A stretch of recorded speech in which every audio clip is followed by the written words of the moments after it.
من الرياض. تفضل. السلام عليكم ورحمة الله وبركاته. عليكم السلام ورحمة الله وبركاته. أقول يا شيخ، أنا بناتي يصومون لأبوهم المتوفي صيام، وهو كان مفرط ما يصوم اللي يعني يفطر في رمضان، فهذا يجوز ولا صدقة ولا كيف؟ هل هو كان يصلي محافظ على الصلاة؟ والله مفرط في الصلاة.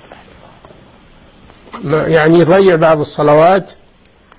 إيه يترك، والله يترك سنين هو يترك. ومات على ذلك ولم يتوب؟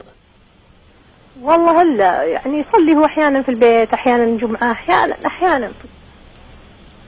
لا، أنا قصدي هل يترك الصلاة نهائيا أو قصدي ما يصلي مع الجماعة؟ لا، الجماعة ما يصلي معها مرة. لكن ما يترك الصلاة؟ قال لي يتركها والله يا شيخ.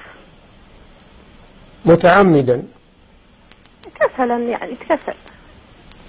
إيه، هذا لا يصام عنه ولا تنفعه الأعمال الصدقة إذا مات على ذلك، والعياذ، ولا الصدقة ولا شيء، ولا يستغفر له. نعم.